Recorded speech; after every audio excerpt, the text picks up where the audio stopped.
Brother Jerry, saan nagmula yung Jesus na pangalan? Ang Jesus kasi,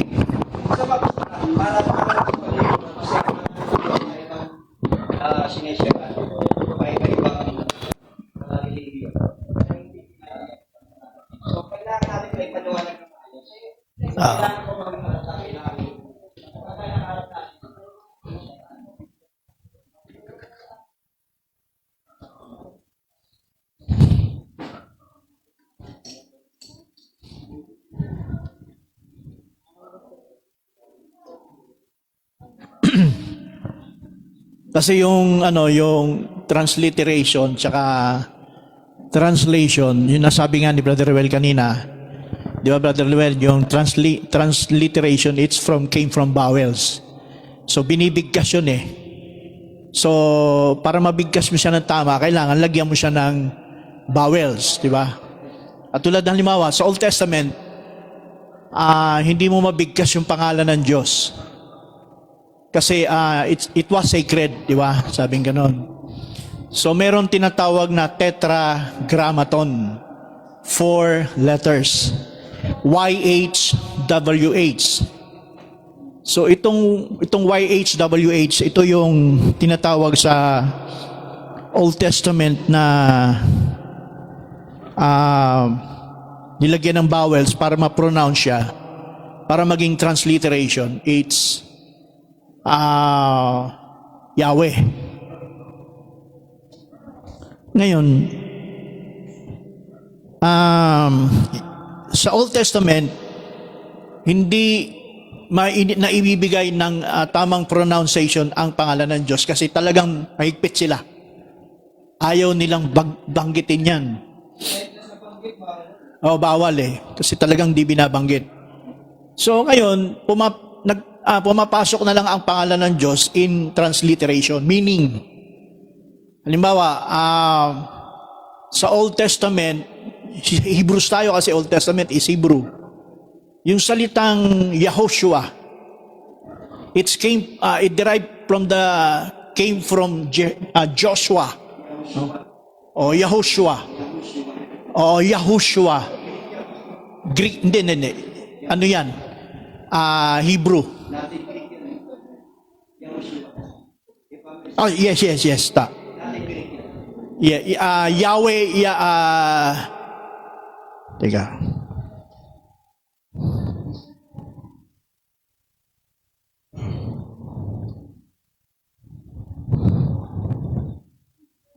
Sa Old Testament, ang pwede nating, sorry, Greek pala yung kanina. Yahushua, it's derived from the Greek word. Pero nandun tayo sa Old Testament, kasi Old Testament muna tayo, di ba? Yung salitang Joshua, it's a Hebrew name. Na ang ibig sabihin ng Joshua, it's Yahweh is Savior.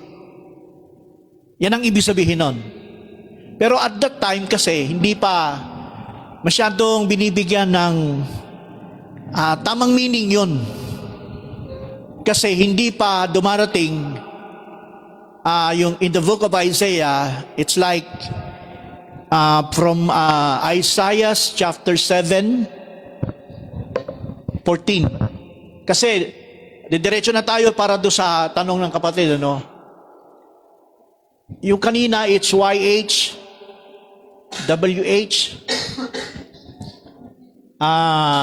Yahweh.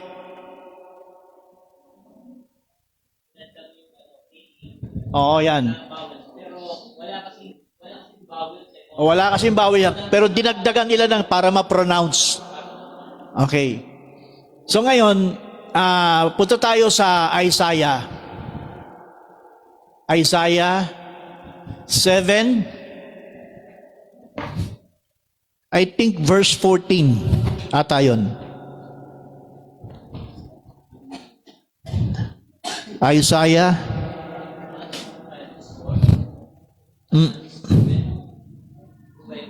Teka. Isaiah. O yung Emmanuel, saan yun? 7:14, tama, no? Okay.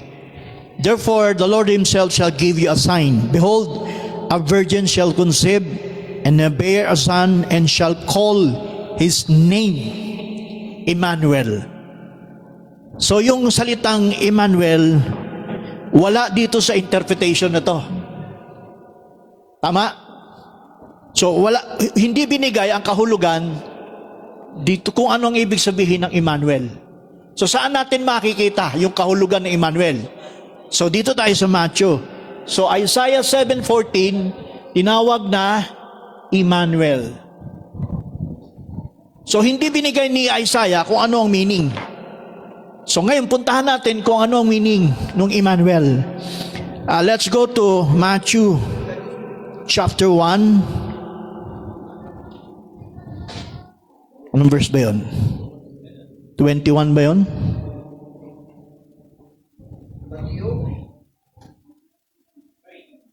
Twenty-three? Behold, a virgin shall be with child, and shall bring forth a son, and he shall call his name Emmanuel, which being interpreted is God with us. Pansin nyo sinabi dito sa Matthew, no? Which being interpreted.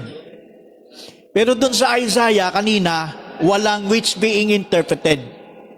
Walang interpretation. So, dito lang sa panahon ni Matthew, ibinigay yung ibig sabihin ng pangalan. Akit natin ng verse 21.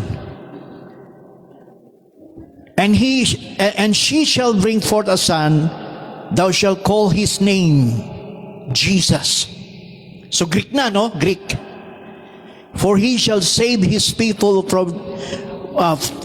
from their sins. So ang tanong kasi ni Brad kanina, brother, saan ang galing? So itong pangalang Jesus ay kahalintulad ng pangalan ni Joshua in Hebrew, which means Joshua is Yahweh is Savior or salvation. So dito naman ibinigay sa book of Matthew na yung pangalang sa Greek word Jesus is kahalintulad lang kasi hindi naman kasi pwedeng magpantay ang lingwahe ng Hebrew sa Greek. Magkaiba eh. Yes, this is a transliteration. Oo. Greek kasi ang New Testament. Sinabi mo namang Septuagint, Greek yan. yung Old Testament, Sinalin sa Greek. Yes. Septuagint. Yan ang tawag dyan sa Septuagint. Kaya kung ano man yung From Hebrew, Aramaic into Greek. yan ang Septuagint. Pag-translate from Hebrew, from the Old Testament writing in Hebrew, it's translate to Greek. That was it was called Septuagint. Okay. So ngayon, sabi dito, and thou shalt call his name Jesus. Ngayon, bakit kinumpirma na ibinigay ang pangalang eksaktong Jesus sa salitang Grego? Kasi, at that time, maraming Jesus din nun. May Jesus na Barjona. Maraming Jesus nung panahon na yun. Oh, Joshua. Sa Joshua yan, Jesus din yan eh.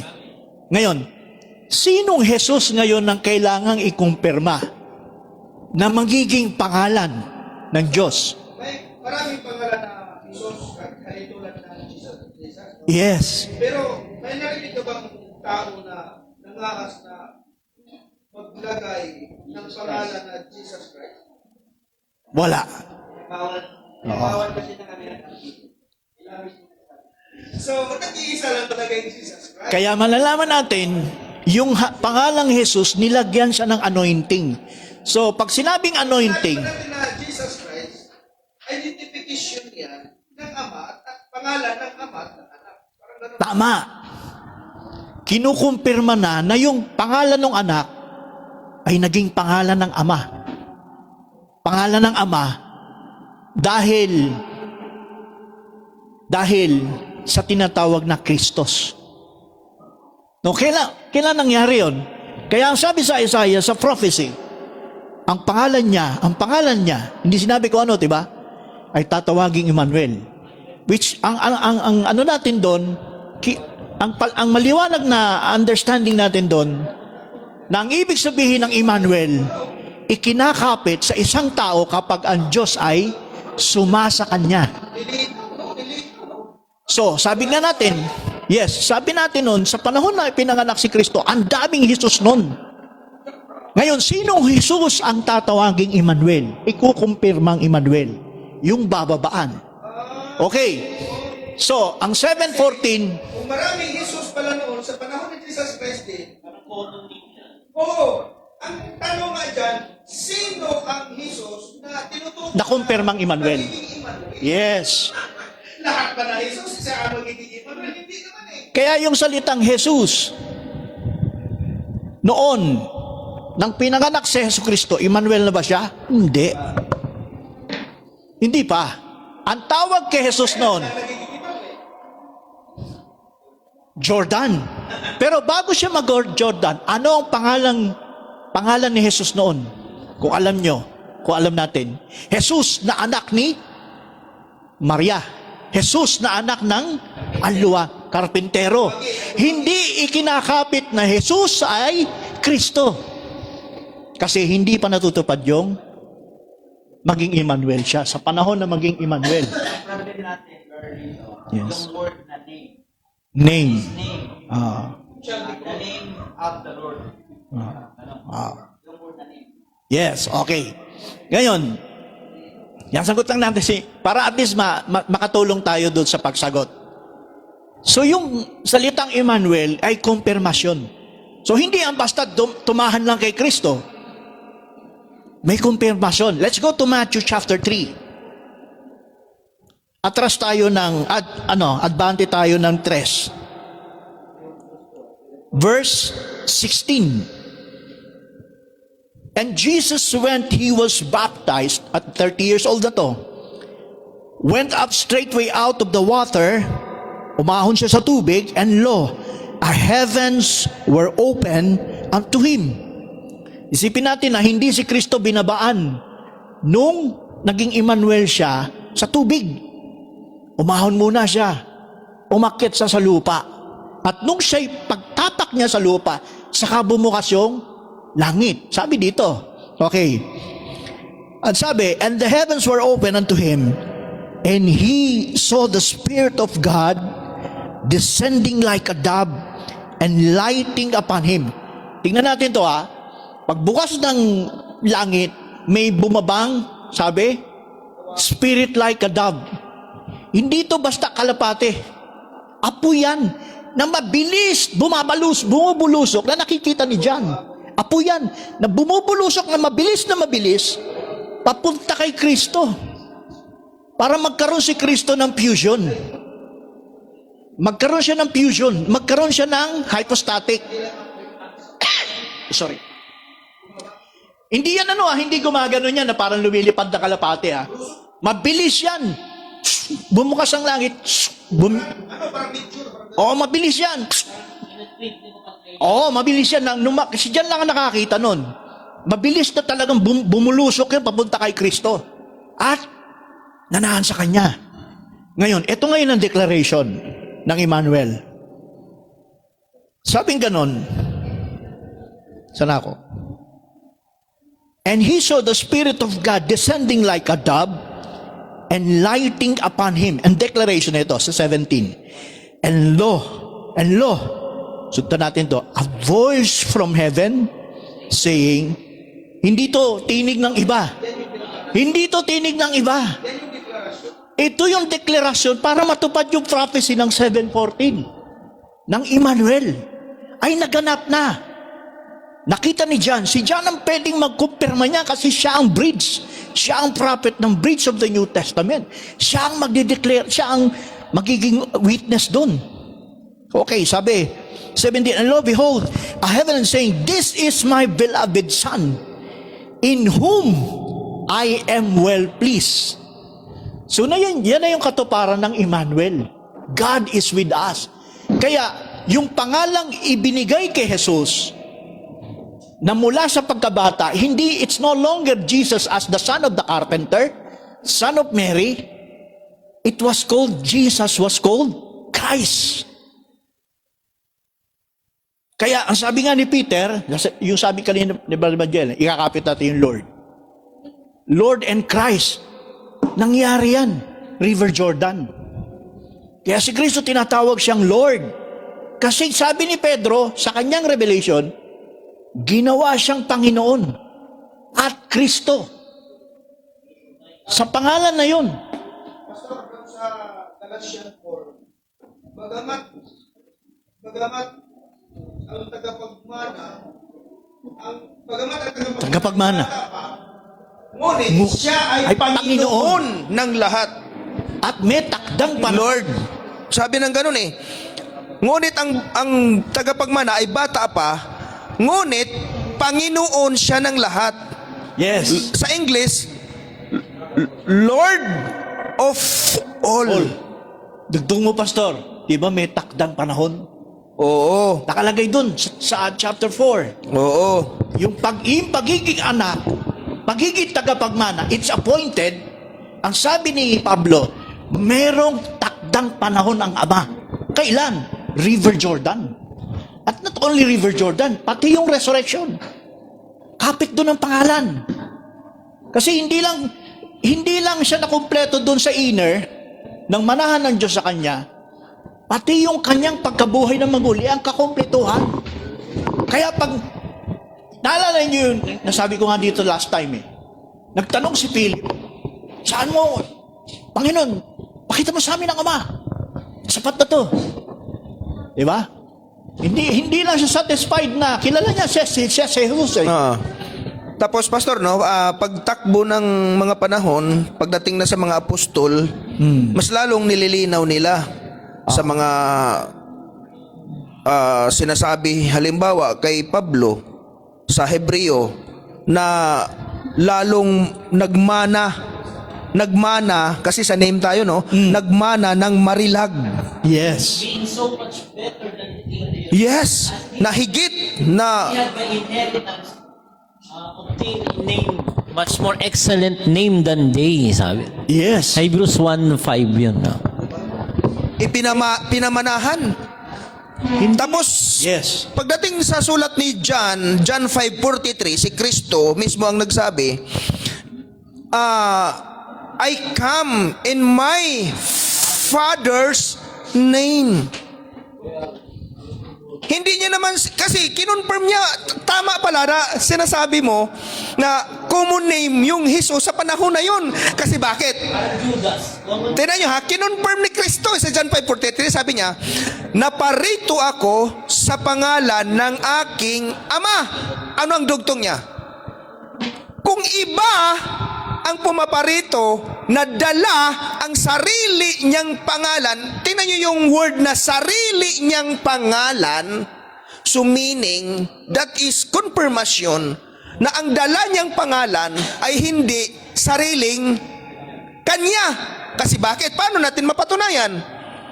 Sabi sa Hebreo na sinabi mo, nagmana ng marilag na pangalan. Tama. Grabe! At yung pangalan na yan, At hindi lang pangalan. nanggagaling sa anghel, yung sinabi mo kanina, bago ipanganak yung sanggol, ang sabi ng anghel na inutusan, sinugo ng Diyos, pumarito ka kay Jose, at pag naipanganak na yung batang yan, pangalanan mo siyang Jesus. Saan galing yung salitang yun na pangalanan mo siyang Jesus? Di ba nanggagaling sa Diyos Ama? Galing. Nasa pamagitan ng anghel na pinadala kay Jose? Tama. Kaya nga pagdating ni Kristo, kinonfirm niya, naparito ako sa pangalan ng aking Ama. At ayaw ninyo akong tanggapin. Di ba? Tama naman eh. Ayaw niyo akong tanggapin, ayaw niyo akong paniwalaan. Pag may ibang pumaparito na taglay at dala ang kanyang sariling pangalan na Jesus din, yun ang pinapaniwalaan ninyo. Ang ganda, Tama, tama. confirm. So galing sa Ama yung Jesus, bigay ng Diyos sa kanya, binigay ng Diyos sa anghel, na ibinigay naman ng anghel sa mag-asawa. Yung salitang Jesus. So, Ngayon, nung binigay sa kanya yon, hindi pa nagko-confirm yung prophecy ng Emmanuel. So, kailangan mabindi ka na ang pangalang ibinigay ng anghel ay magiging pangalan ng Ama. It's no longer, ano ba to? Hindi na magiging pangalan lang ng anak. Ibibindigan na yung pangalang Jesus ay pangalan ng Ama sa kaligtasan. Kasi yung pangalang ibinigay ng una ay pangalan na ibinigay kay Jesus, pero hindi pa yon mismo ang pangalan ng Ama. Hindi pa mismo. Kasi hindi pa natutupad yung Emmanuel. God is with us. Ito yung dagdag ko, no? Dinagdag ni Pastor eh. Galing sa Ama, galing sa Diyos, binigay ng anghel sa mag-asawa. Okay. Ipinangalan sa bata. Dumating at the 30 years of age, Kristo, at nung siya ay mabautismohan, after nun, bumaba ang Espiritu Santo sa kanya, nanahan sa kanya, yung pangalan ni Kristo, it's no longer the name of the Son. It's the name of the Father. Bindikado na yun ay pangalan ng Ama sa kaligtasan. Kaya ginagamit ang pangalan ng mga apostol noon sa pangalang Jesus, hindi lang pangalan ng anak, kundi pangalan ng Ama sa kaligtasan. Kasi ang ibig sabihin ng Emmanuel, magiging kaligtasan eh. Kumbaga, Jehovah o Yahweh is Savior. Sa Greek is Jesus, J. Hahatiin yung G, Jehovah. Kasi Jehovah siya, di ba? Jehovah is Savior. So the meaning Jesus is Jehovah is Savior. So kailan siya naging Savior? After River Jordan. Start River Jordan. Mula noon hanggang ngayon, ang pangalan niya ginagamit natin sa kaligtasan. Acts chapter 4 verse 12. Walang ibinigay sa silong ng langit na sukat ikaligtas ng tao sa pangalang yon, kundi sa pangalan ni Jesus. And Philippians chapter 2 verse 9, that also had highly exalted him and given him a name which is above every name. Tama. Ito yung dadagdag ko, bagamat siguro nakuha na natin ang sagot, ano? Hindi lang pangalan ang ibinigay kay Jesus. Doon sa pangalan lang, ha? Sa pangalan pa rin tayo. Kasi kung pangalan lang yan, alam na natin yan eh. Yung pangalan kasama yung Godhood. Kaya ang kumpirmasyon ng pangalang ito, kasama ang Godhood. Bumaba kay Kristo yung Godhead eh. Sa pangalan, di ba? Kinukumpirma ng Diyos na yung kanyang pangalan, siya ang may-ari na. Bagamat pangalan din ni Jesus, pangalan niya ng anak. Pero pangalan na niya. Siya na ang nagdadala kay Jesus. Ngayon, kung sa pangalan yun, taglay ni Jesus, all the attributes of God was invested in His name. Nandun sa pangalan na yun. So, hindi lang nga sa pangalan niya, kundi kung na kay Kristo na yun, dun sa kanyang panloob, kaya may term tayong homoo, exact. Exact na dun sa pangalan niya, exact na yun. Ngayon, yung mga apostol no, kasama si Philip, nalilito sila. Sino ka ba talaga? Ikaw na ba yung Ama? Nalilito sila dyan. Kasi isa lang ang Diyos eh. Kung ikaw yung Diyos, ikaw ba yung Ama? Kaya nagtanong si Philip. Ang tanong ni Philip, pakita mo sa amin, Panginoon, kung nasa ng Ama. Ang sagot ni Kristo sa kanya, ang tagal na natin magkasama. Hanggang ngayon, Philippine, di mo pa ako nakikilala. Ito ay mga oneness dyan. Ang nakakakita sa akin ay nakakakita sa Ama. At kung sinong nakakakita sa Ama ay nakakakita sa akin. Ang tanong, doon ba sa oras na yon nakita ba ni Philip ang Ama? Hindi. Yung pastor yung usapin pangalan, tapos gagamitin natin yung exitory panlakas. Yung exitory panloob. Kasi meron tayong pag-aaral doon sa paglabas sa tulad ng ginagawa ni Philip. Ano ba kasi yung time nila? Yes.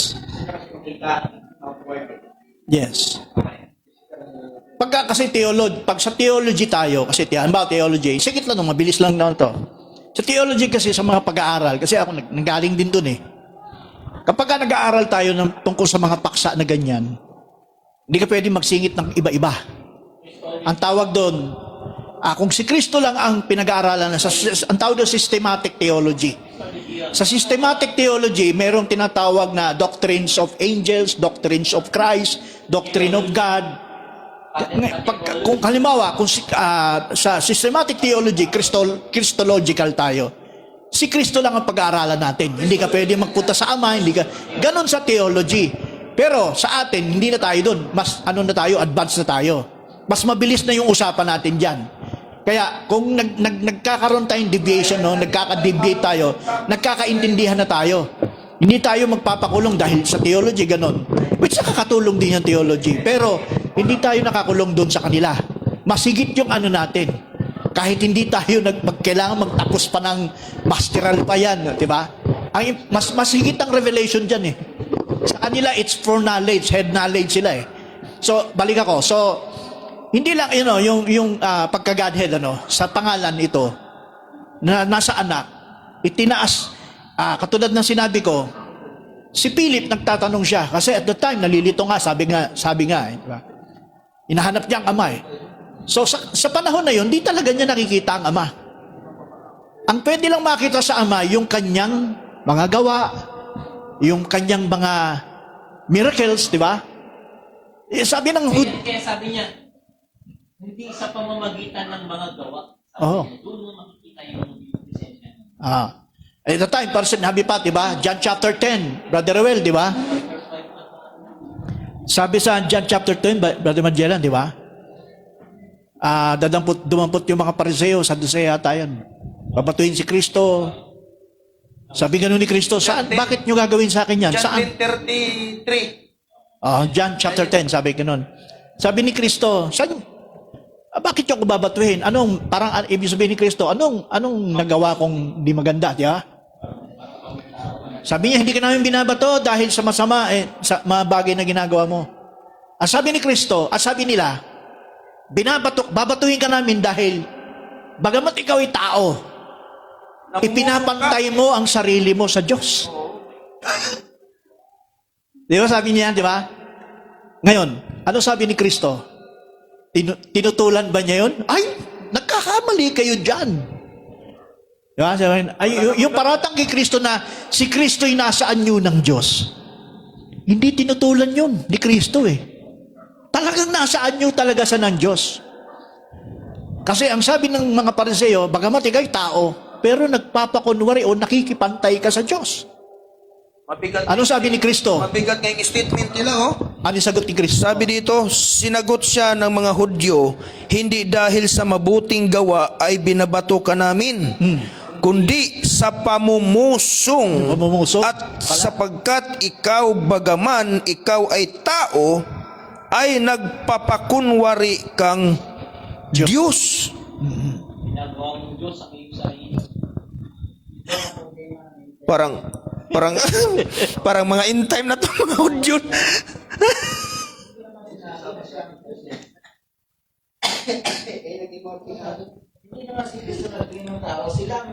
Silang nagbintang pala. Binagbintangan dito si Kristo eh. Tama ba bro? Pinagbintangan si Kristo dito oh.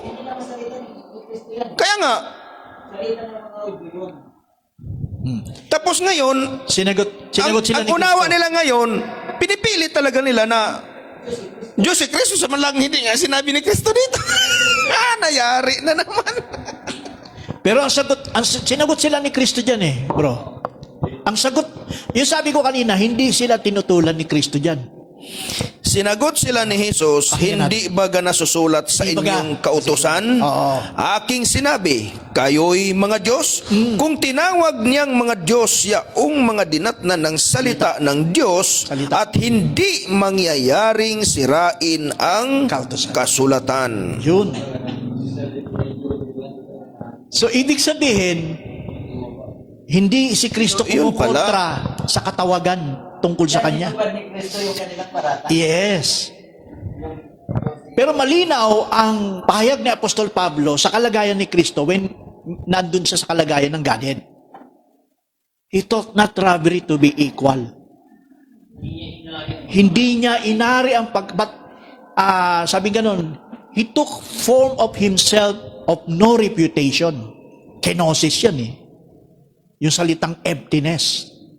Bagamat nasa kanya yung kapuspusan ng Diyos, ng Godhead, at nakatatak sa kanya yung pangalan ng Ama, na nasa kanya, nakarugtong yung Christ, nandun din yung Lord, pero hindi niya pinanangnan na kanyang pag-aari.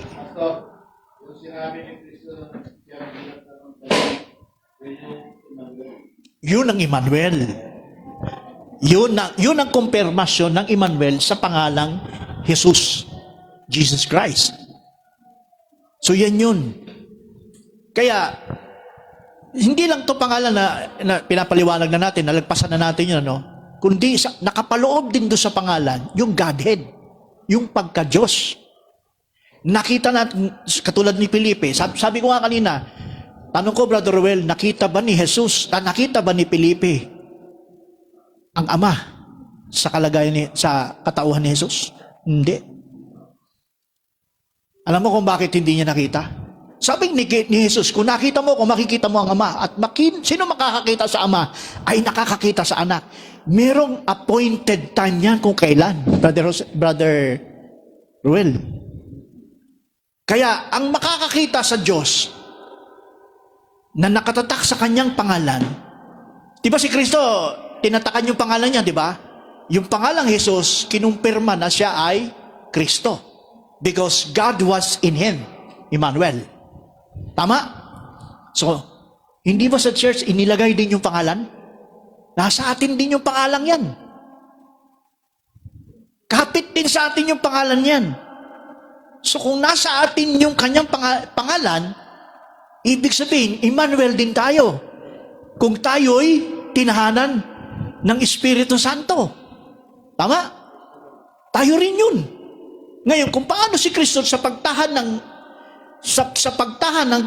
Ama at kinukumpirma ang pangalang yan, ganun din tayo. Tingnan mo. Kaya ang sabi, no man had seen God at any time. 1:18. But the only Son, nakita ba niya? Hindi. He was declared Him. So, pinapakita ng Ama, pinapakita ng Anak, kung sino yung Ama. Amen. Nung nandito si Kristo, yan ang, di ba? He has declared Him. Pero yung nakikita nila sa Ama, hindi pa yung mismo glorious appearance, kundi yung mga bagay na miraculous, yung expression of the attributes, yun. Makita ng gawa. Oo, yung ginawa ni Kristong miracle, attributes yun eh. Di ba? Yung pagsasalita niya. Hindi lang. Makikita mo yung manifestation ng God dyan. So, yun na yung parang punto-lista ng Emmanuel. Mm-hmm. Kasi kailangan, magiging Emmanuel din tayo. Kapit siguro, Pastor, dun sa 1 John 3:2, no? We shall like Him. Yun yung tumbok niya sasabutin. Naunahan mo ko eh. Tayo katulad niya. Tingnan mo ha. Ang sabi, brother, tingnan mo sabi walang sino mang makakakita sa Diyos. Kailangan, para makita mo yung Diyos, katulad ka ng Diyos. Kasi hindi pa pwedeng, di ba sabi nga, walang pwedeng makakita kasi kung hindi ka Diyos, hindi mo makikita ang likas na kalagayan niya. So mabigat talaga, no? Oo. Kasi magiging katulad din tayo kay Kristo eh. Tama. Ang makakakita sa Diyos, yung kauri ng Diyos. Kaya si Kristo, bagamat siya'y tao, ginawa siyang Diyos. 1 John 3 to, di ba? Oo, 1 John 3 to. Sabi dito, mga minamahal, ngayon ay mga anak tayo ng Diyos. At hindi panahayag Di pa nahayag. kung magiging ano tayo.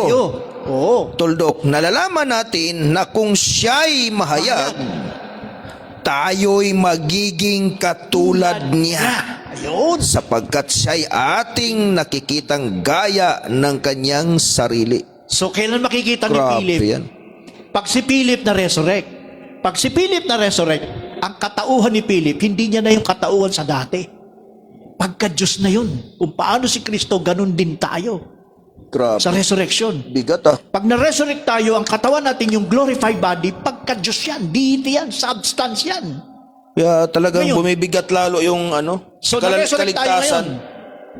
So, tinatakan tayo sa pangalan. Hindi lang to pangalan lang, Godhead na to. Advanced na to. Tinan nyo, bakit nasabi kong bumibigat? Kasi ang kadugtong, tinan nyo, Oh. at sino mang mayroon ng pag-asang ito sa kanya ay naglilinis sa kanyang sarili.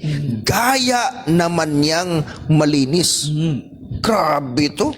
Ibig sabihin, iniingatan. Ang sino mang gumagawa ng kasalanan ay sumasalangsang din naman sa kautusan. So yun na nga yung ano. Oo. So, ibig sabihin, kinukumpirma ni Juan. Paano tayo magiging kagaya ni Kristo kung, di ba, parang ang bigat? Yung John 1:18, sabi kasi doon na walang sino mang tao nakakita sa Diyos. Yes. Nung sa si Kristo ba, nung hindi pa siya na-resurrect, hindi pa niya nakita ang Diyos? Sino sila? Si Kristo. Na siya ay ma-resurrect? Yung hindi pa siya na-resurrect, hindi pa niya nakikita ang Diyos. Hindi niya makikita ang Diyos. Pero na-resurrect siya, nakita niya na. Hindi, yung kaluwalhatian na nasa kanya, yun mismo yung Diyos. Hindi niya nakikita, kundi nagmamanifest na sa kanya. Yung likas. Oo, likas. Ay, hindi mo pwede makita yun. Oh. Pero nung nag-resurrect si Kristo, nagtagumpay siya. Oh. Hindi, ang yung kasi spirit, ang si kasi revelation, pero yung talaga, yung Hindi si Kristo, no, halimbawa si Kristo, lalagay natin si Kristo. Nakikita ba niya, nakikita ni Kristo yung Ama? Sa likas. Pastor, Hindi literal mukhaan nakikita. Kasi kung ang aral natin, si Kristo ay tao, tama? Tao. Eh, ang sabi ng Biblia, kailanman walang taong makakakita sa Diyos. So, sa likas. Sa likas na nakalagayan. yung literal na mukha mo makita ang Diyos. Kaya nga hindi niya pinangahawakan yan eh. O hindi tao si Kristo. Diyos siya kasi no man has seen God at any time. Sa likas na kalagayan ng Ama, ng Diyos Ama. Ah. Sabi niya, Hindi talaga siya yun eh. Sa likas na kalagayan ng Diyos, Lulusot kahit si Kristo walang kasalanan, hindi nakikita ni Kristo kung ano yung likas na kalagayan ng Diyos sa kanyang pagiging Diyos. Yung sa great eternal spirit, no? Hindi niya pwedeng makita yung kasi hindi yung binigay lang ni Isaiah, his high and lofty one. Ibig sabihin, you cannot describe. Kahit si Isaiah na propeta na mismo, hindi niya. Ang nakita lang ni Isaiah parang kaluwalhatian lang eh. It's glory. Tapos yung glory na yun, tinan mo, pasin mo. Bakit tinakpan kay Isaiah ng mata niya? Diba? Isaiah 6. Tama. Tinakpan ng Diyos. Tinakpan ng Diyos yung kanyang buong bahagi. Tama? Nakasulat sa Isaiah. Meron 6 wings. Meron sa ulo, may sa katawan, may sa paa. Para hindi makita ni Isaiah. Hindi ba si Moises yun? Hindi, iba pa yung kay Moses. Kay Moses nasa 33. Ay, Tinakpan. Kasi bakit? Bakit hindi tinakpan ng Diyos at pinatakip? Yung hindi makita yung kaluwalhatian. Hindi pa yun mismo yung Diyos, kaluwalhatian pa lang yan. Hindi pa yun mismo yung kung ano siya.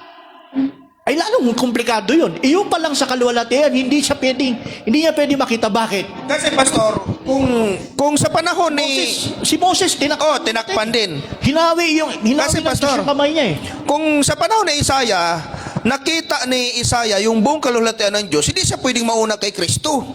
Tama. Hindi siya pwedeng mauna kay Kristo. At mamamatay siya. Tama. Mamamatay siya. Oo, mamamatay siya. Kasi bakit siya mamamatay? Kasi, anong sabi sa John 3:2? When He shall appear, we should be like Him. Ang tanong, kailan nakita ni Isaiah yung Ama? Kailan? Nakita ba niya? Yes. Kailan? Saan? Nung si Kristo'y nabuhay maguli. Nakita ni Isaiah? Nabuhay din sila. Sunod Yung mga first fruit, yung mga first fruit. Yung mga first fruits, nakita nila yung Ama. Sa kaluwalhatian. So ito na, tatakbo na naman tayo sa panibagong tanong. O agree naman tayo doon na mga first fruit, kasi yung pagkabuhay ni Kristo, yung mga first fruit kasi, yun yung dinala niyang handog sa Diyos eh. Kasi first fruit nga eh. So ngayon, Ano ang kalalagayan ng mga first fruit ngayon? Saan sila? Saang dimension? O anong dimension? Anong kalalagayan nila ngayon? Sila ba ay conscious?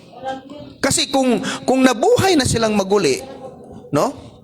Kung nabuhay na silang maguli, na-resurrect na sila, siyempre, in terms of resurrect, nabuhay talaga yan. Di na lang handog sa Diyos. So, ang tanong ko dyan, saan sila ngayon? At the same time, sila ba ay conscious sa ngayon? Kasi Conscious sila. paano natin i-reconcile yung sinasabi ni Pablo sa Hebreo 12 ba yun, na hindi sila maaring mauna ng bukod sa atin? Paano yun? Yes. Nauna na silang na-resurrect. Yes. Glorified body na sila ngayon. Nasa kaluwalhatian na sila. Bro, nasa kaluwalhatian na sila. Ang Old Testament, Yung first fruit, Old Testament sins. ang first fruits nga, ang Old Testament, lahat ng Old Testament na nakareceive ng glorified body, Di ba resurrected sila eh? nasa kaluwalhatian sila. Pero Okay. hindi pa yung kompleto. Hindi pa yung kompleto. So anong kalalagay nila ngayon, Pastor? Conscious sila, sabi mo conscious. May nakita sila sa kaluwalhatian ng Ama nung sila'y na-resurrect. Okay. Pero, Ah. hindi pa yun kompleto. Kasi may New Testament pa eh. Okay. So, yung New Testament, dumating na si Kristo in secret. Ito na yung tayo. Kasi marami pa eh. Yes, In- makikita natin siya, 'di ba? Nakita natin nung na-resurrect tayo. Kung ano yung nangyari sa Old Testament, yun din ang mangyayari sa atin. Pero kakaiba ang pangatlo. Aha. Sa pangatlo, bro, iba. Aha. At yung pangatlo, sila talaga yung sinasabihan ni Pablo. Hindi tayo. Gentiles tayo eh. Oh. Meron pang susunod sa atin. Yung, Hindi tayong magiging bukod sa kanila. oo. Ano ibig sabihin? Kasama tayo doon sa old at saka new na ang sinasabihan talaga nun, yung third phase. Sila yung final. Kapag sila na-resurrect, kompleto na, diba? May first, second, Third. and third phase. Oo. Pero pastor, hindi ko sa Halimbawa, nag-rapture ngayon. Saan mo itukoy yung third base, Sa Pastor? dulo yan ng tribulation. sa tribulation. Ngayon, ganito. Oo nga. Ano Halimbawa, na yun? nag-rapture tayo ngayon. Saan Kasama tayo na ang- mapupunta? Makakasama natin ang Old Testament. 144,000 na yan. Kasama na yan. Doon sa wedding supper. Nandun tayo. Ang Old tsaka New Testament. Pero ang wala doon yung third phase. Kasi nandito sila sa lupa eh. May persecution Tama. pa. Dumaan Okay, pa sila so, ng ano eh. pagtapos ng tribulation, patay na silang lahat. 7 years. Paglabas ni Kristo, paglabas ni Kristo at ng Old at saka New Testament, doon sa Mula marriage Paradise supper. of God, sa Oo. sixth dimension, Marriage supper. Oo. pagbukas ng tabernacle, bro, paglabas, hindi po pwedeng hindi po pwedeng tatapak si Kristo na merong dead saints sa lupa. Tama. So ang mangyayari, paglabas ni Kristo sa tabernacle, resurrected agad ang third phase. So, Tama. kung resurrected na ang third So phase, sama-sama na lahat. ito ngayon ang pinaka Genesis 1:26. Pagbababa. Ito ang Genesis Let us make man. fulfillment. Let us And make man. our Ito ang image. katuparan. Pastor, tingnan ako. Yung dito sa 1 Thessalonians 4:14, for if we believe that Jesus died and rose again, even so them also which sleep in Jesus will God bring him with him. Yung kasi mayroon ditong walang mauna kundi pati kundi mga dead in Christ, sabay-sabay, no? Ito bang mga dead in Christ, ito yung nag-start nung ministry niya na naniwala sa kanya. Kasi yung before, inakyat niya na. Ito yung kaganapan ng Matthew chapter 27. Yes. 51 to 53. Ngayon, yung 1 Thessalonians 4:14 to 17, ito naman yung period niya na New kung saan Testament. ito yung mga Kristiyano New Testament. na up to now na mga nangamatay. Yes. No, mga dead in Christ. Hindi kabilang dun yung yung Matthew 27 na first Hindi. phase, yung Hindi first sila batch. kasama ron. So, ngayon, ang tanong kasi ni Pastor kanina, nasaan yung first phase na yon? Nasa sixth dimension nga. So, paradise pa rin. Oo. Okay. Saan sila kinuha? Di ba resurrected sila? Hindi, ginto. Hindi, ginto. Ginto. nung inakyat sila ng Panginoon, saan sila hinango? Kung ang tao, kapag ka namatay, sabi, and as it is appointed unto men once to die, but after this, the judgment, ang judgment, doon ka ngayon, dalawa yon, kung Abraham's bosom, which is the paradise, or hell condition. And then yun, kung yun ang sitwasyon, at bumaba ang Panginoong Hesus para kuhanin, at kaganapan ng Matthew chapter 27, 51 to 53, paradise yung kinuhanan sa kanila. Tapos, babalik uli sila sa paradise. Yung sabi mo kanina, Hebrews 9:27. Di ba merong appointed? Oo. Sabi ganun, yung quoting verse na, it is once appointed to die. Oo. And Or after this, that, judgment. So yung judgment is destiny. Destiny yung judgment niya. partial. Hindi yan judgment na hinahatulan sila na ikaw kung saan ka makasalanan ka. So ganito, yung ganito. yung judgment doon is destiny. Destiny yun. Is it kung hell condition ba or paradise? Kapag Abraham's- pagka Oo. siya ay merong kaligtasan na tinamo sa lupa, pag namatay yan, maiwan muna yung katawan sa lupa. Okay. Pero yung kanyang spirit, diretso sa paradise. So ang pipikapin ni Kristo dito sa lupa, Kailan ang kaganapan, brother, ng meron sa Ecclesiastes yun, di ba? 12:7 na ang espiritu ay babalik naman ngayon sa Diyos. tama, babalik. Hindi, iba naman yon. Yung babalik sa Diyos, yun yung mga taong walang kaligtasan. 12:7 yun, kung di ako nagkamali eh. Yes. Yung spirit. Oo. Ang babalik sa Diyos, nakaluluwa ng tao, pagkatapos yung maparusahan doon sa tinapon sa impyerno, nagdusa na ay sa lake of fire, nagdusa na matagal. Ang dulo nila, annihilation. Sabi ni Barbanam din yun. And then the body and the soul and spirit will separated. So yung spirit and soul, maghihiwalay pa yun. So yung spirit ng Diyos, yung spirit ng God, kasi galing sa Diyos yun eh. Babalik yun sa Kanya. So magdi-disappear na yung soul, wala na rin yung flesh. Ngayon, yung hayop, ganun din. Pag namatay ngayon, ganun din. Pastor, yung soul and body. Yung parurusahan doon, kasama tripart being. Body, soul, and spirit. Doon sa lake, pag hindi ligtas. Yung trichotomy, narinig ko sa iyo yun eh. Yung tripartite sa amin, tripartite. Yung spirit nakakaramdam ng parusa yung kahit Yun ang spirit yun. ibabalik ka mo, pastor, sarinig ko nga sa iyo, natandaan ko yung soul and spirit, ibabalik doon sa body. Pagkaharap na doon sa Great White Throne Judgment. Hindi yung dating kalagayan. Oo. Maluwalhati ng kalagayan. Oo. Kaya pipikapin yung iniwan sa lupa. Papalitan ng bago yun eh. Hindi, yung ano na, yung ito-torment na. So, kailangan ibalik yung soul and spirit. Kasi, yun yung narinig ko rin sa iyo nun Oh, eh. tama. Kasi hindi niya, paano magsasuffer yun doon kung yung body lang? Paglubog pa lang doon, dissolve ka agad yun. So galit, Parang ganun. Sa Revelation 20, bubuhin muli ang tao, bubuhayin mo muli. Dito, sige. itong katawan na luma, parang pipikapin pa. Papalitan niya. Papalitan Bago. para ng bago. Yung nakalagay doon sa 2 Corinthians 5:1, mayroong katawan na naghihintay Yes. sa langit. Tama. Hindi naman sinabi sa lupa. Tama naman yun. Basahin natin. Sige. For we know that if our earthly house of this tabernacle were dissolved, ang earthly house na tinutukoy itong katawan Katawan natin. na Yes. earthly. Sabi niya, we have a building of God, a house not made with hands, eternal in the heaven. Okay. So ibang klaseng katawan to. Ang palawanag ni Barbanham dyan, yun yung tsupani natin na So, ang yun sabi ng sinasabi ibang ni in time, magmimit sila ng Tama, kanyang tsupani.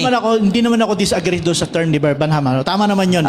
Pero ang paliwanag natin dito, pag sinabing heaven, Diyos yun. At pag sinabing nasa langit, hindi literal na nandun. Kundi pag sinabing nasa Diyos, it's ibig sabihin, nasa plano ng Diyos, nasa kaisipan ng Diyos na meron kang ibibigay.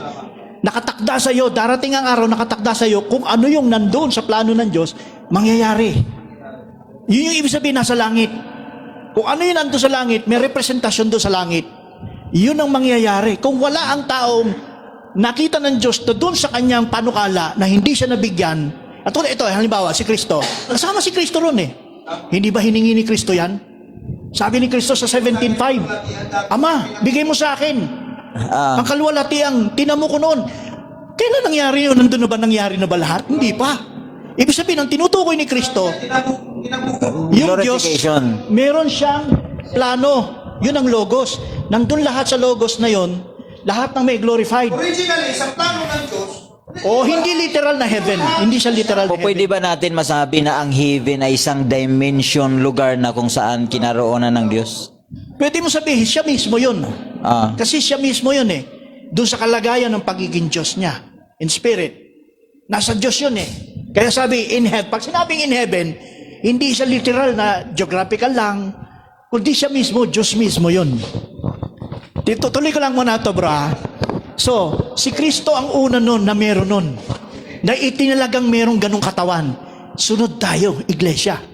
So, ibig sabihin, lahat ng nandun sa kaisipan ng Diyos na may glorified body, yung sinasabi ni Pablo, huwag kayong mag-alala, meron tayong bahay. Ibig sabihin, ang tinutukoy ni Pablo, sa kanyang nakita, sa kanyang pahayag, bawat isa sa atin, kung kabilang tayo sa iglesia, ano man ang pinagdadaanan, ano mang hirap yan, may dulong gantimpala ang Diyos na glorified body para sa atin. At sabi ko nga, hindi ito basta glorified body katawan ng Diyos na ibibigay sa atin, it's God Himself. Yan yun. Yan yun mismo. So, tatapusin ko lang yung gusto ko na sinaputol ako. Bibilisan ko lang to. First, di ba? Ganito yan eh. First, second phase, third phase. Pagdating sa dulo, final, ang tribulation saints. Ngayon, yung first, yung second, nasa paradise na yun ng Diyos. Sixth dimension.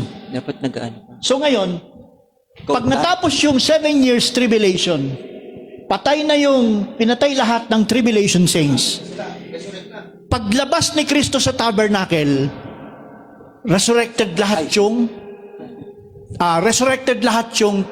mga tribulation saints na pinatay. 144,000, the foolish to become wise. Pinatay silang lahat. Ngayon, ito yung kagandahan, sabi ko kanina.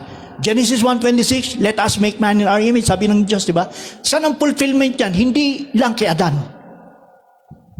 Kundi ang kausap ng Diyos si Kristo, saan? Sa dulong panahon, bago mag-millennium. Ngayon, ano mangyayari?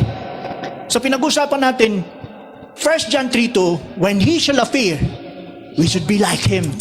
Ngayon, ito, sabi ni Pablo, sabi nga ni kinote mo kanina, Pastor, Hebrews 12:42 ata yun. When He shall, they were not perfected without us, for they sila, without us, they will not perfected. So, doon sa day without us, yung us, sa panahon ni Pablo kasi, panahon nila, ang tinutukoy ni Pablo, Old Testament saints. Pero patay na sila Pablo, tumakbo na ang 7 iglesia, at ngayon, parang ganun din tayo pa rin yun. The day, sila, Old Testament, without us, tayo New Testament. Pero tapos na, namatay na tayo lahat. Halimbawa, natapos na tayo New Testament, inakyat na tayo sa rapture. Pero ang akyat natin, makikita natin si Kristo sa langit. Kaya hindi tatapak si Kristo, magpapakita siya in Father's form, sa anyo ng Ama, sa anyo ng pagka-Diyos. Kaya ang pwedeng makasalubong sa Kanya, ang pwedeng makakita sa Kanya sa pagsalubong, katulad ni Kristo, nasa anyo ng Diyos. Ngayon, kaya sabi, for they that without us, they will not perfected. Ito pa, sabihin natin, na-resurrect na tayo, nakita na natin ang Diyos, hindi pa tayo perfect. Kailan ng talagang fullness ng perfection? Dito sa dulo.